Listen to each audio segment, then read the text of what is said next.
Welcome back. Take a second. Get comfortable. Maybe take a sip of something. Settle in a little. However your day went, however your week's been, I'm just glad you're here. This is Positive News. I'm the one and only. Your pause in the noise. And I don't know what life's looked like on your end lately. Maybe things have been steady. Maybe they've been shifting. Maybe they felt like everything's been moving a little faster than you expected. Yeah, that happens. Things don't normally sit for very long anymore. One moment blends into the next, plans change, directions shift, and before you even fully process one thing, something new is already taking place. But every now and then, it's good to just slow that down. Just for a bit. No breaking headlines, no loud voices competing for your attention. Just real stories, real people, real moments that remind us that there's still something steady underneath it all. Tonight, we got a mix of stories that lean into that kind of feeling. Some are about the people stepping up when it mattered the most. Some are about progress happening quietly in the background. Some are just simple reminders that even things are moving. There's still a lot of good that are being built along the way. We've got some science that's honestly kind of wild. A little trip back into gaming history. And a moment at the end just to slow things down and reflect a minute. So whether you're tuning in from there or there or there, however you're showing up tonight, you're in the right place. Let's ease into this together. It won't hurt. Let's take a second and step back. Not too far, just enough to see where some of the things we know today actually started. Back on March 23rd, 1995, two amateur astronomers looked up into the night sky and spotted something that hadn't been seen before. That discovery would become known as Comet Hale-Bopp, and what made it special wasn't just the find itself, it's what came after. Over the next couple of years, it became one of the most widely observed comets in modern history. Bright, visible to the naked eye, something people all over the world could just step outside and witness together. According to NASA, it stayed visible for a record-setting length of time, reminding people that even now, there are still things out there waiting to be discovered. Just a couple of days later, March 25th, 1876, a moment happened that would quietly reshape the way people connect forever. Alexander Graham Bell made the first successful demonstration of the telephone. And it wasn't some big public event, it was simple. A voice, traveling through a wire, reaching someone on the other end. The Library of Congress notes that his first words ever were, "Mr. Watson, come here, I want to see you." And just like that, distance started to mean something different. Moving ahead to March 27th, 1939, something a little more familiar began. The very first NCAA men's basketball team tournament tipped off. Only 8 teams, a much smaller stage than we know today. But according to the NCAA, the first tournament laid the foundation for what would eventually become the most watched sporting event in the country. From something small to something that brings millions together every year. Then, on March 28, 1797, one of those everyday conveniences that we barely think about got its start. Nathaniel Briggs received one of the earliest patents for a washing machine. Now, not the kind we use now, nothing automatic, nothing fancy, but according to the United States Patent and Trademark Office, it marked the beginning of a shift towards making everyday life just a little bit more manageable and a lot less time-consuming. Also on March 28th, but in 1924, a poet was recognized for something a little quieter. Robert Frost received his first Pulitzer. His work focused on simple moments, nature, everyday life, but in a way that made people really stop and really see it. The Pulitzer Prize organization notes that this was the first of four he would go on to receive, but it started right there, with words that connected because they literally were real. And going back a bit further, March 28th, 1869, wow, we're just jumping all over the very first issue of Nature was published. A journal Dedicated to science, discovery, understanding the world in a deeper way, and over time, it became one of the most respected scientific publications out there. It's still going strong today. Different moments, different paths, but all of them somewhere small. A discovery in the sky, a voice through a wire, a game with 8 teams, an idea to make life a little easier, a poem, a publication. All just beginnings. Here's Odie. Did I make it funny? Served looking good. You're not funny. Sometimes, the good in the world doesn't show up loud. It shows up in choices. Small ones, big ones, the kind that don't always make headlines, but still ripple outward in ways we don't always see right away. Like Serb's headwear. There's a story of Alabama about a teenager named Kieran Moyse.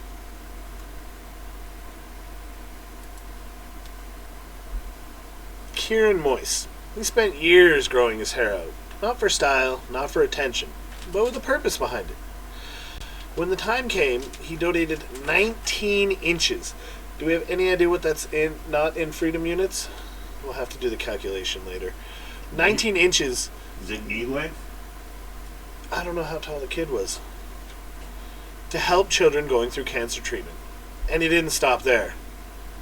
According to the Associated Press, he also raised funds to support cancer research and care, turning something personal into something that could reach a lot of people he may never even meet. Just steady intention over time, turning into something real. Then there's a story that's a little unexpected, but in the best kind of way.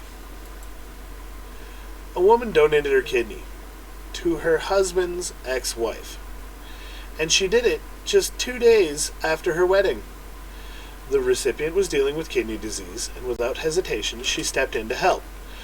Also, reported by the Associated Press, it's one of those moments that doesn't really fit into a simple box. It's not about labels or past connections, it's just about showing up for someone when it matters.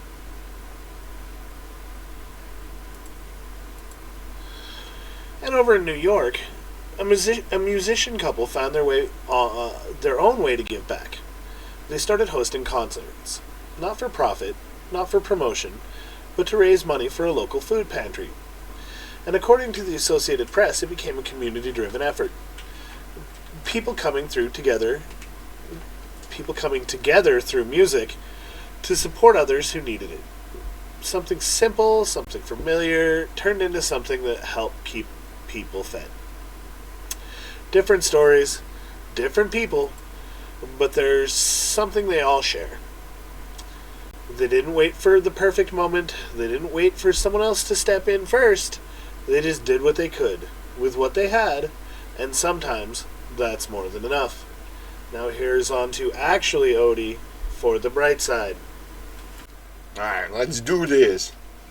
Out in the wild landscapes of southern Australia, there's a story that honestly doesn't even sound real at first. A small dog named Valerie, a miniature dachshund, went missing during a camping trip on Kangaroo Island back in November 2023. A family lost their wiener. She slipped away from a campsite and disappeared into the bush. And at the time, most people didn't think survival was likely. You know Australia's survival ain't likely. She was small, used to being cared for, not exactly built for rugged wilderness filled with predators, harsh terrain, and long stretches without human contact. But time passed, and every now and then, there were sightings. A glimpse here, a photo there, just enough to keep hope alive. According to reports covered by BBC and other outlets, what followed was months of searching. Volunteers putting in over 1,000 hours, setting up camera tracks, tracking movements, trying to understand where she might be. And still, she kept moving. Careful, cautious, striving on instinct. Days turned into weeks. Weeks turned into months. And somehow she made it. Valerie survived in the wild for well over a year. More than 500 days. Something even experts didn't expect from a dog her size. 500? Holy sh... Eventually, after all that time, after all that searching, she was found. Safe. rescued by a dedicated team that never really gave up on her. And then she was finally brought in. She wasn't just alive. She was okay. Healthy. Still herself. It's one of those stories that doesn't really need anything extra added to it. A small dog in a massive wilderness, outlasting everything that said she shouldn't. Like Australia itself. But they're built different. I don't know. I just Australian dinner plate spiders. No, thank you. No, thank you. Cold, kill face. And a group of people who kept showing up, kept trying, kept believing they'd find her again. Sometimes the outcome doesn't make sense on paper, but it happens anyways. Now get out your bongs. Let's go for some stone science with Tuxer. He's so handsome. No, he isn't. Yes, he is. And then there's Mega Man right after. But the remake was just not the same It level. was just refurbished No. and promoted by Fox. It was the same damn cartoon as the 83 one. It was just HD. I see. Okay, well, that's good to know, because I love Dungeons and Dragons. I'm trying to get you over there. Watch some Dungeons and Dragons and some Mega Man. You remember the Mega Man cartoon on Fox? I loved the Mega Man cartoon. That was so much fun. But I have a story to read. Making your way downtown, thinking of what you got. Okay. There's something kind of wild about this one. Because for a long time, the idea of growing anything on the moon felt like pure science fiction. But that's exactly what happened. Like, something reserved for movies. Or way down the road, future plans. But not anymore. Scientists at the University of Florida took actual lunar soil brought back from the Apollo missions decades ago, and they planted seeds in it. Real seeds. Water, light, nutrients, and just waited. And for the first time ever, something happened. They grew. According to NASA and the University of Florida, the plants Abradosis thaliana actually sprouted and developed in lunar soil. Not perfectly. They were smaller, slower, and a little stressed. But they grew. And that's the part that matters. It was called Moonbeam Weed. Moonweed. Moonbeam Weed. Moonbeam weed. Because lunar soil, typically called regolith, is not like what we have here on Earth. It's dry, it's sharp, it's very nutrient poor, formed without life, without water, without anything plants have ever evolved to handle.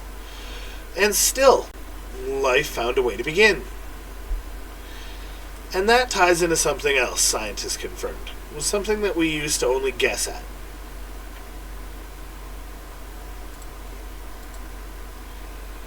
Water on the moon. Not hidden deep in the darkness, not locked away in unreachable places, but sitting on parts of the surface where sunlight actually hits. NASA confirmed that water molecules, H2O, exist in sunlit areas of the moon, detected in a crater called Clavius. Not oceans, not lakes, but real water trapped within the soil itself. Tiny amounts spread out everywhere, which changes things. Because now, it's not just about visiting the moon, it's about staying. The implications are actually very, very, very serious.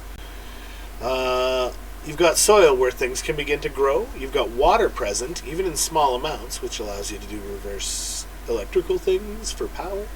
And suddenly the idea of building something that doesn't feel quite as distant as it used to be. It's still early. There are still challenges, a lot of them, but they aren't guesses anymore. They're steps. Small ones, experimental ones, but real. And that's kind of the cool part. Something that used to feel completely out of reach, just starting to feel more possible. And back to Odie for some gaming news. Alright. Let's get to some gaming history, y'all. Thank you, Serb. I got pretty high over there at Stone Science. Back in March 2001, the 2001, Nintendo introduced something that felt familiar, but also a step ahead of what people were used to. Oh, I remember this one. The Game Boy Advance. I remember this. I had one. I had like 3. Well, I had one when I was a kid. Come on. Launched first in Japan on March 21st, it took everything people loved about handheld gaming and gave it a hella noticeable upgrade. More power, better graphics, wider screen, and for the first time in a Game Boy line, a horizontal design that actually felt more like a controller in your hands. Backlit goodness. It still kept that probability, it still ran on batteries, still had that take anywhere feel, but it looked forward a little more. According to Nintendo's own historical records and industry coverage from the time, the Game Boy Advance was built to handle more complex games, bringing in brighter colors, smoother motion, and experiences that felt closer than what you'd expect from a home console, just scaled down into something you would carry with you. And a backlight. Backlight! And alongside it came a launch title that wasn't entirely new, so it didn't need to be.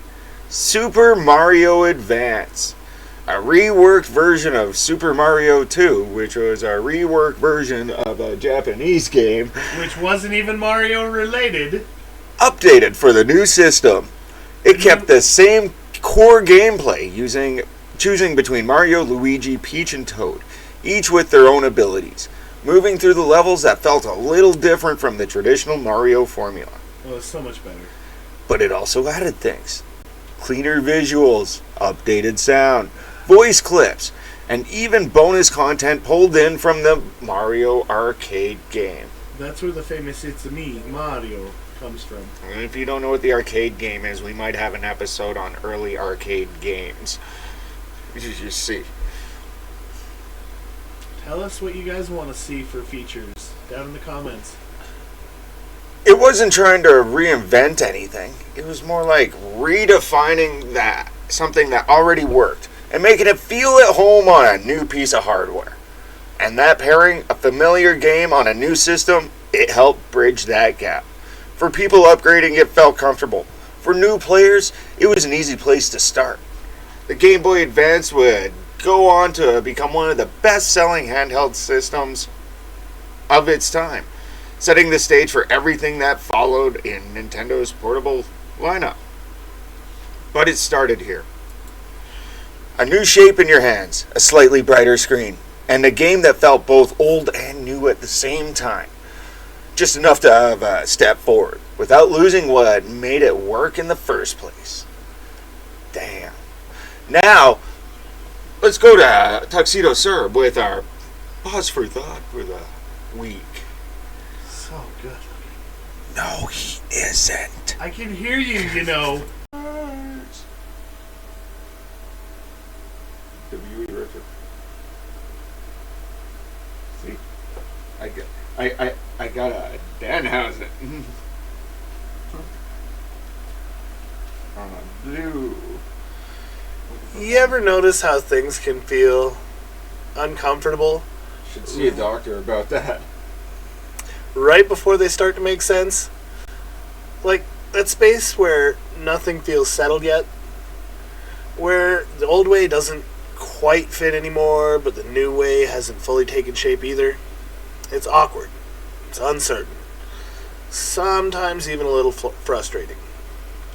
And most of the time, we don't really like being there. We want clarity. We want things to lock into place, to feel stable again, to feel like we know what's coming next. But in that in-between space, that's usually where everything is actually shifting. It doesn't look like progress. Sometimes it looks like things falling apart, plans changing, directions getting flipped around. Sometimes it feels like you're starting over, even when you didn't plan to. But not everything that changes is something you lost. Sometimes it's something making room. And that doesn't mean you have to have it all figured out. It doesn't mean you need some big clear answer right now. Sometimes it's just about staying present while things move. Letting things unfold a little, instead of trying to force them into place too quickly. Because growth doesn't actually feel clean. It's messy, it's uncertain, it takes time, but it's still movement.